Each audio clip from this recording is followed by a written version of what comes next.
خشوع خضوع حصہ نمبر 8۔ شیخ ابو عبداللہ جلا رحمۃ اللہ علیہ فرماتے ہیں کہ ایک دن میری والدہ نے میرے والد سے مچھلی کی فرمائش کی۔ والد صاحب بازار تشریف لے گئے، میں بھی ساتھ تھا۔ مچھلی خریدی، گھر تک لانے کے واسطے ایک مزدور کی تلاش تھی۔ ایک نو عمر لڑکا جو پاس ہی کھڑا تھا کہنے لگا، چچا جان اسے اٹھانے کے واسطے مزدور چاہیے؟ میں نے کہا ہاں۔ اس لڑکے نے اپنے سر پر وہ اٹھائی اور ہمارے ساتھ چل دیا۔ راستے میں اس نے اذان کی آواز سن لی، کہنے لگا، اللہ کے منادی نے بلایا ہے، مجھے وضو بھی کرنا ہے، نماز کے بعد لے جا سکوں گا، اگر آپ کا دل چاہے تو انتظار کر لیجئے ورنہ اپنی مچھلی لے لیجئے۔ یہ کہہ کر مچھلی رکھ کر چلا گیا۔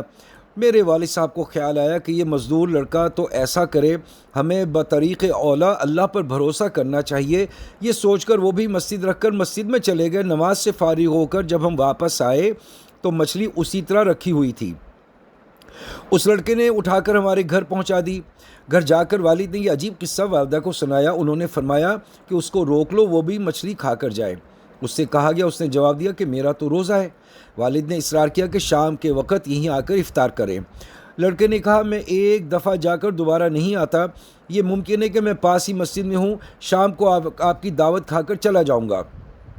یہ کہہ کر وہ قریبی مسجد میں چلا گیا۔ شام کو بعد مغرب آیا، کھانا کھایا اور کھانے سے فراغت کے بعد اس کو تخلیے کی جگہ بتا دی۔ ہمارے قریب ہی ایک اپاہج عورت رہا کرتی تھی۔ ہم نے دیکھا کہ وہ بالکل اچھی تندرست آ رہی ہے۔ ہم نے اس سے پوچھا کہ ارے تو کیسے اچھی ہو گئی؟ کہا، میں نے اس مہمان کے طفیل سے دعا کی تھی کہ یا اللہ اس کی برکت سے مجھے اچھا کر دے، میں فوراً اچھی ہو گئی۔